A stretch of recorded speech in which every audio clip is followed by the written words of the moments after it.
présenter le drapeau de la 2e DB qui nous a été légué par Jean-Joseph Laborde. Avant son décès, nous avons un courrier, donc il appartient au comité d'entente. Et à côté, vous avez le drapeau de la 1re armée. C'est pour ça qu'on a entouré les deux drapeaux qui correspondent au passé glorieux de Jean-Joseph.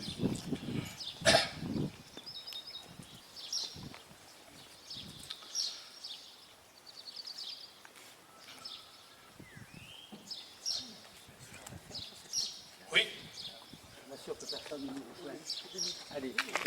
Mesdames et messieurs les élus, mesdames et messieurs les présidents des associations patriotiques, mesdames et messieurs les porte-drapeaux, mesdames et messieurs du monde combattant, mesdames et messieurs, monsieur Patrick Bobet, maire de Bouscat, et le comité d'entente des associations du monde combattant, le Bouscat-Bruges, vous souhaitent la bienvenue à cette inauguration. Nous allons rendre hommage à un Bouscatais, monsieur Jean-Joseph Laborde, illustre par son passé de combattant, attachant par sa personnalité et dévoué à sa ville. La cérémonie aux couleurs débutera cette cérémonie. Nous écouterons ensuite la présentation de Jean-Joseph Laborde, puis nous écouterons le chant de la 2e division blindée. Après le dévoilement de la plaque de la place dédiée, monsieur le maire prononcera un discours. Les autorités présentes seront invitées à venir saluer les porte-drapeaux avant de clôturer cette cérémonie. Garde à vous.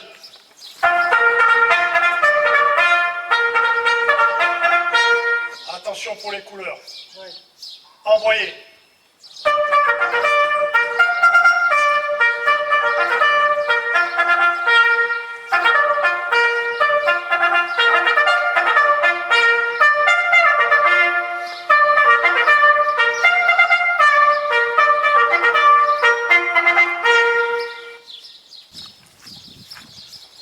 Présentation de Jean-Joseph Laborde par monsieur Christian Wetterwald.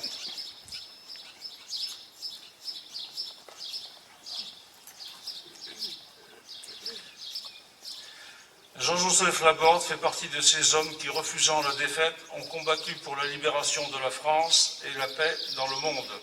Il est né le 11 avril 1922, près de Pau, dans le Béarn. À l'école d'apprentis de Pau, il est formé ferronnier.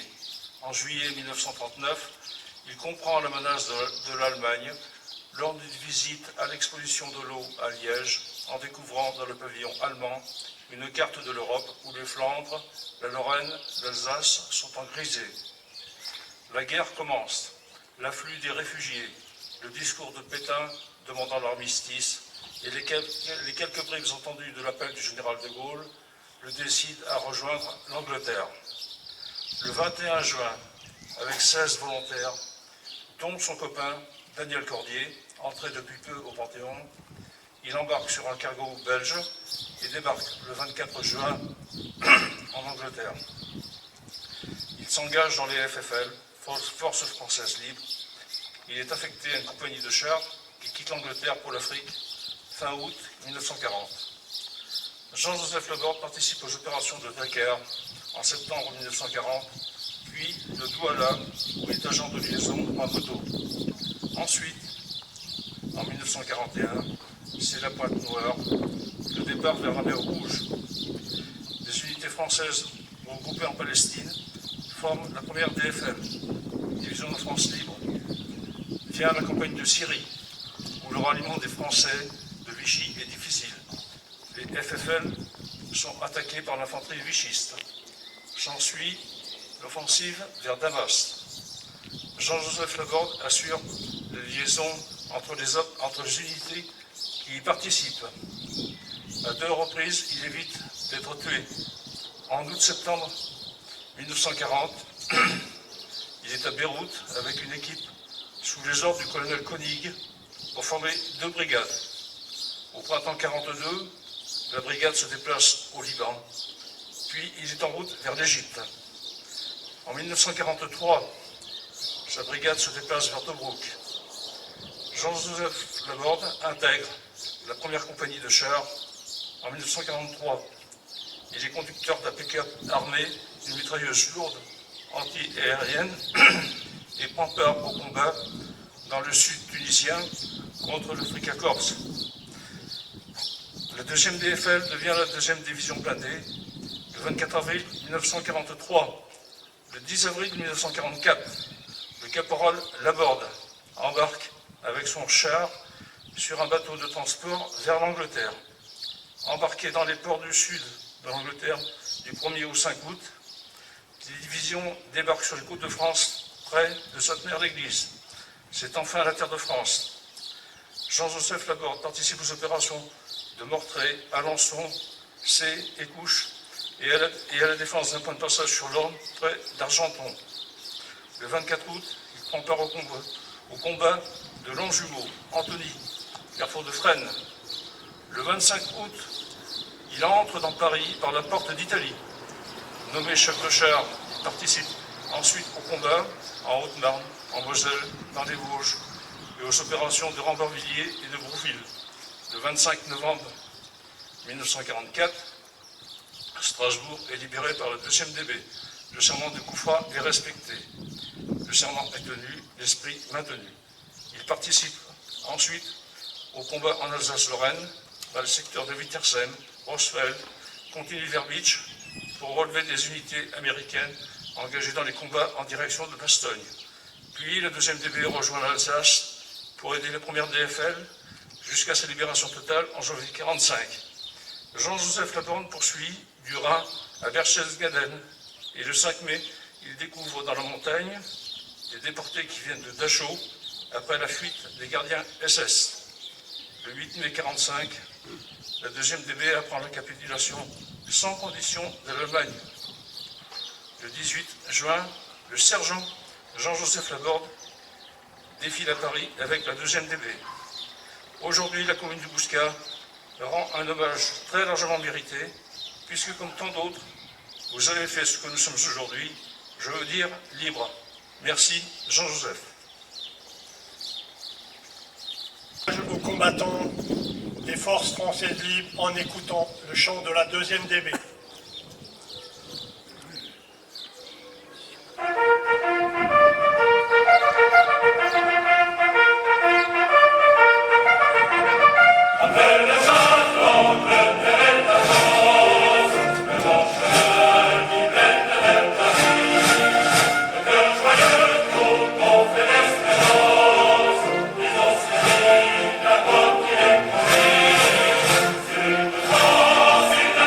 La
porte-drapeau. Garde à vous.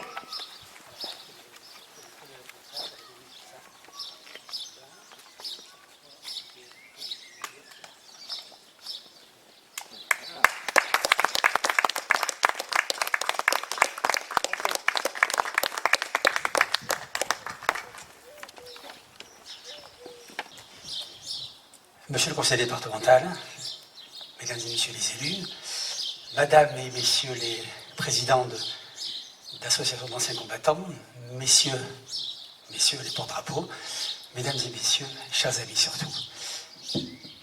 Monsieur Letterwald nous a parlé de Jean-Joseph Laborde, Georgeot pour les amis qui sont ici, son côté militaire, le guerrier engagé dès l'âge de 18 ans, à peine 18 ans, parce qu'il ne supportait pas cette idée de défaite de la France, et surtout parce qu'il voulait libérer la France, tout simplement. Ces péripéties héroïques, toutes ces péripéties intrépides également, à la limite parfois de l'inconscience, on connaît Georgeot, ne peuvent que nous interloquer, nous interpeller et nous parler très fort, bien sûr. Quel courage, quelle détermination, mais surtout quelle foi dans le monde libre, dans le monde démocratique. 5 ans. Il faut des convictions vraiment très fortes, très très solides, hors du commun, pour faire tout cela. Mais c'est un très bel exemple pour notre jeunesse. 30 juin 1945, Georgeot est démobilisé et rendu à la vie civile, selon l'expression, tout à fait consacré. Et c'est alors que, pour lui, commence le retour à une forme d'art, car c'était un artiste, Georgeot, vous le savez, et il reprend son métier de ferronnier d'art. Il avait été effectivement formé, il avait ce diplôme en main, ce métier en main. Il l'avait fait à l'École nationale d'apprentis de Pau. Il disait avec beaucoup d'humour et un peu de malice qu'il avait fait l'ENA à Pau. Et oui, effectivement. Et ensuite, il reprend bien son métier, je l'ai dit à l'instant, il va passer par Carcassonne. Je ne sais pas si Philippe, si je me trompe, vous me corrigez, si je me trompe, on a le plaisir d'avoir son fils avec nous. Puis Paris. Et quelques temps après, il a décidé de reprendre ses études pour devenir professeur des collèges techniques. Il sera nommé à Blanquefort comme professeur de structure métallique, c'était son métier essentiel, jusqu'en 1983, tout simplement. Et c'est à partir de cette époque où j'ai commencé à le rencontrer, 1983, pour une raison très simple, c'est que c'est l'année où j'ai été élu avec Jean Valex comme adjoint ici à la ville, et où lui-même, Jean-Jo, avec son épouse Monique, et a adhéré à l'association qui venait juste d'être créée, n'est-ce pas, Madame la Présidente, la Coeb. Voilà, nous sommes donc rencontrés, et au fil de nos rencontres, j'ai réalisé à quel point il avait été passionné, vraiment passionné par son métier d'enseignant auprès des jeunes, et aussi qu'il adorait véritablement être le passeur mémoriel de cette épopée fantastique de la division Leclerc 2e DB, qui véhicule encore aujourd'hui ces valeurs de patriotisme, de solidarité, mais aussi de soif de justice et de liberté. Je crois que ces deux mots caractérisent totalement Georgeot.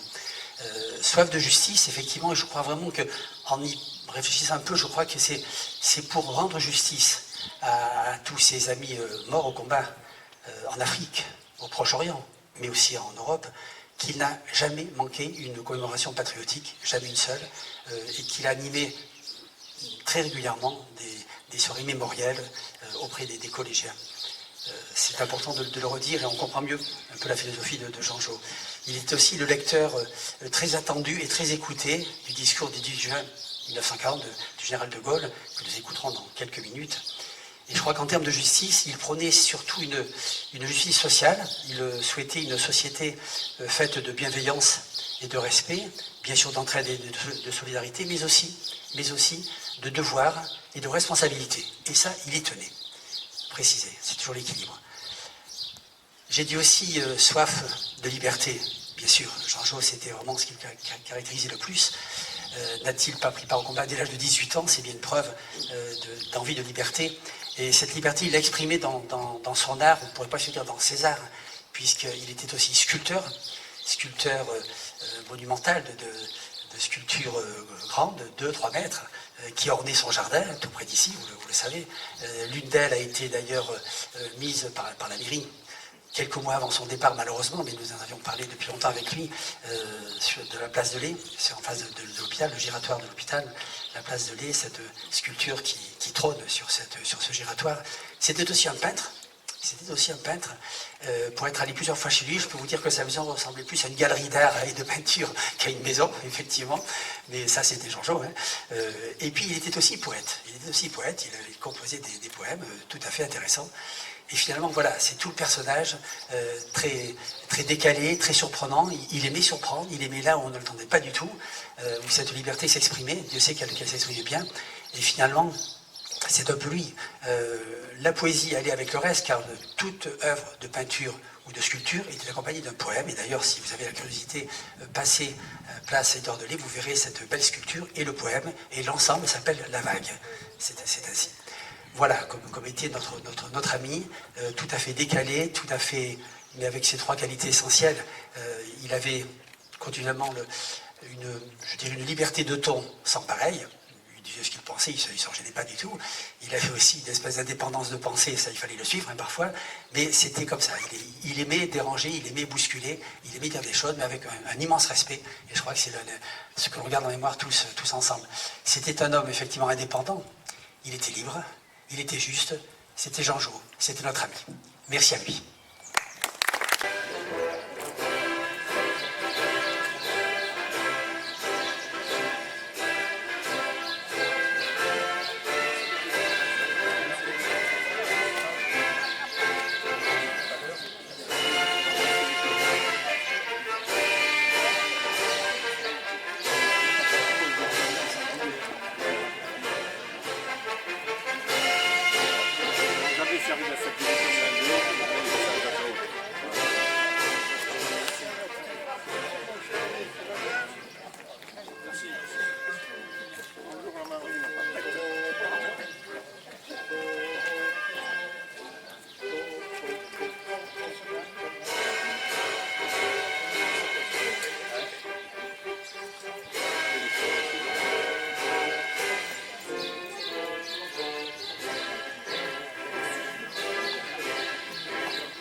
Vous remercie de votre présence à cette cérémonie. La commémoration de l'appel du 18 juin 1940 aura lieu à la place des Écus à 11h15. À 11h15, cérémonie 11h30.